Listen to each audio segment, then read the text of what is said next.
Hello, YouTube. It's your boy Mike the Pilot coming at you again with another TV show review. And today I'm going to be reviewing 90 Day Fiancé since season 9. And I'm just going to discuss the episode that was aired tonight. I'm just going to, I'm just going to go through the different, different storylines for the couples for this episode and just, give my opinion on what I thought about this episode. Um, First off, I thought it was a really, really good episode. They did a really good job um, as far as like producing it and the storylines and that kind of thing. So we'll start off with Kobe and Emily. So you know, one of the biggest scenes that really caught my attention was when pretty much Kobe had told Emily to shut the f up. So he told her shut the f up. Her to those who don't know that didn't watch the episode, um, you know, yeah. So pretty much Kobe was outside. He was working, and then Emily came and started pretty much for the most part. I'll say just being very bossy, telling him what to do, bossing him around, and that kind of thing. And so Kobe got a little bit upset, and he told her to get the f out of here. And then basically, Emily went and talked to him for a while.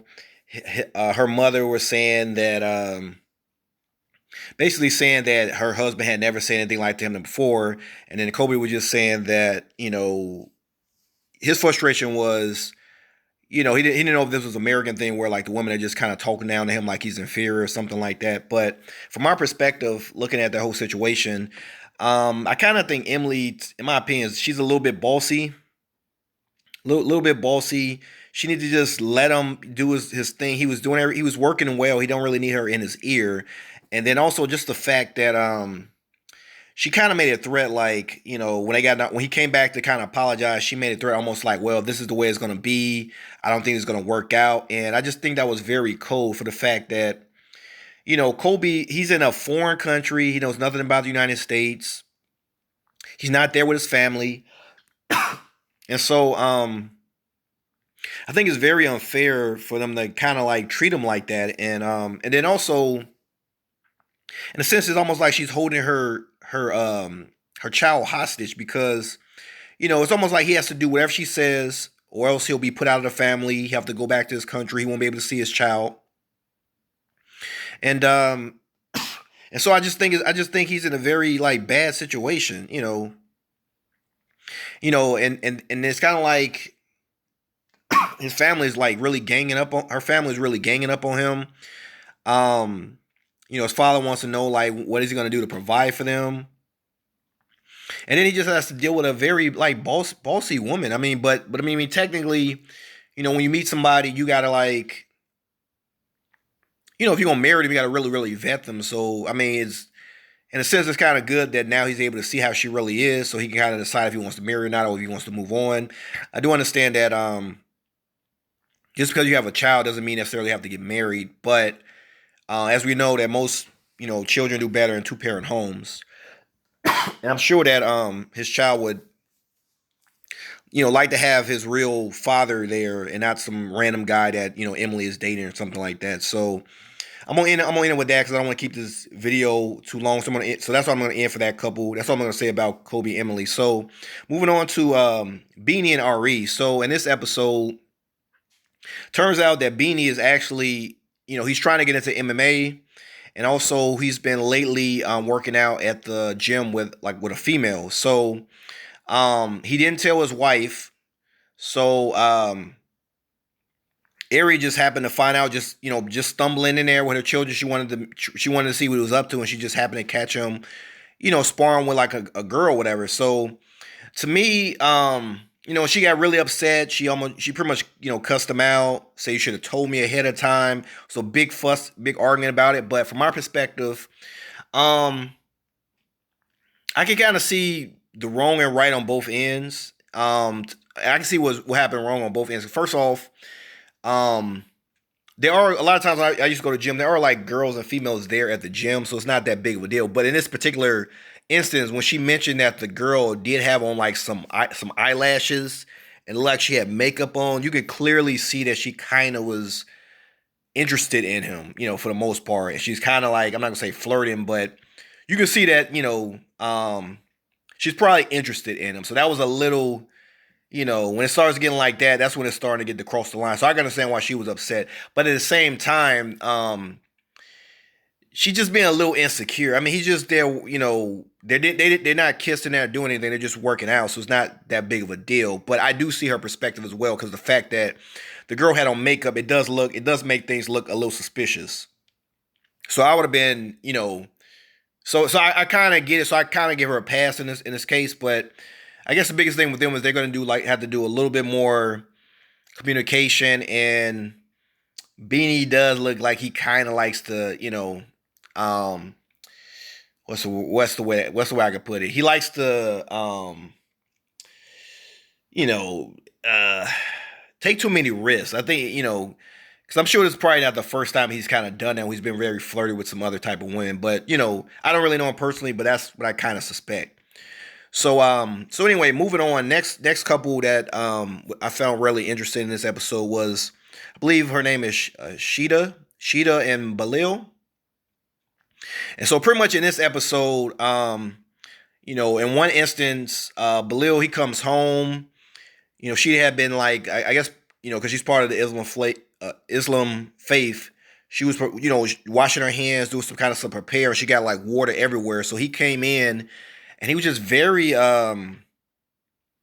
very bossy, just telling her, "Oh, you need to clean this up. We can't have water here." All this kind of stuff. And then he went into the dishwasher and saw that she tried to wash, but the dishes weren't washed. He didn't say thank you or anything. And it just seemed very I don't know. Like she was kind of hurt, and I can see why she was hurt. I wouldn't want to live with somebody like that either. He was just very kind of anal, just very particular about where everything needs to go. You need to do this. Like, who kind of want to live with that? Like, to me, that would get very annoying, But at the same time, I know like when you dating people, marrying people, you got to just kind of get used to their personality and just get used to their little quirks and things of their life. So since she's going to be with him, she got to kind of understand he likes things being very sharp and clean and well put together and organized. And I mean, to me, that's going to be like a bit of a pet peeve. Like that would kind of really bother me. But either way, it looks like she loves him. It's going to kind of work out. That's all I really have to say about that couple. That was the biggest thing, just that he seemed a little bossy and overly dominant, and I just think he was just making a big deal of something that wasn't that big of a deal. And moving down the line, Miona and Jibri. So interesting, piece of this story was, Jibri's trying to find ways to bring in extra work, trying to get the band back together. So they met like a new producer. And so anyway, while they're dealing with the producer, I forgot the guy that works with him. So anyway, Jibri is pretty much texting back and forth to Miona, let him know he's in the studio, he'll be home soon. And so like some of the band members are getting very irritated by this because they feel like he's so distracted with her that he's not really paying attention to the band. Which, to some degree, I understand what their frustrations. It's like we want to hurry up and get in here, get done, get this record out. And then so overall everyone it's kind of like when you go into a meeting at work and you have to turn your cell phones off, keep from being distracted. But I just think in this instance for Jibri, it was just he just had so much going on, he just couldn't really focus, and it was just very difficult with him. And so with the band members constantly like tapping at him about this whole situation and telling him to pay attention, he just really exploded. It was like a really big fight that had taken place. I don't think the band's gonna be broken up over this, because I'm sure before a lot of times you hear about band members fighting all the time. I kind of think it's gonna kind of get, they're gonna make up for the most part, but he's just gonna have to learn how to kind of control his emotions, to kind of and pretty much set aside time when he could just focus on music without his wife, soon to be wife, interfering with his work. Because I can understand how that could be, a bit of a distraction. But at the same time, like one of like the female band member has said, she's in America, she doesn't know anybody here. He's like the only person that she can really talk to. So I understand why she would be kind of like really wanted to talk with him and that kind of thing. I kind of would like to suggest her come to the studio with him, just see him working out, and then maybe that'll kind of keep her entertained.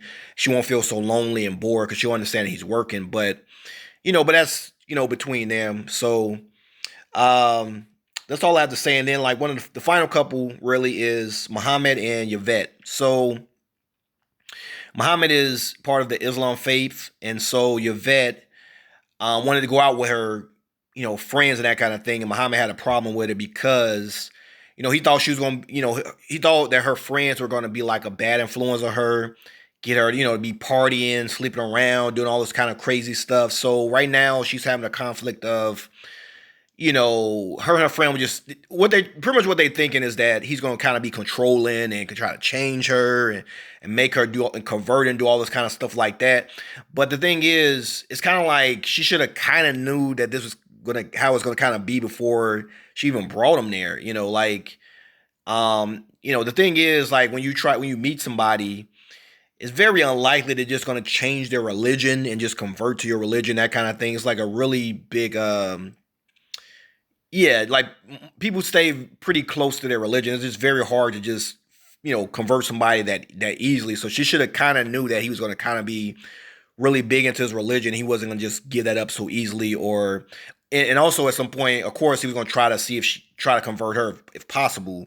It doesn't look like she's going to do it. So it's really going to come down to if he has enough tolerance to allow her to I don't know if she's Christian or whatever her faith is, but whatever her faith is, it's going to come down to the fact that if he has enough tolerance to allow her to practice her own faith, and and just kind of put the politics aside and just he has his religion, she has a religion, and they just kind of live together. If they can do that, they should get along fine. But if not, even he has said that I don't think it's going to work then because they're just going to have because he's just going to keep just trying to push his religion on her, and she's gonna keep rebelling against it, and she's gonna constantly feel like he's trying to control her, and I'm not sure how it's gonna work out. They really, really like each other. Looks like they're in love, but we'll see how things go. So so for the most part, I would say overall it was a very, very good episode. I'm looking forward to next week. They left some clips that were just like, man, I got to see what's gonna happen. So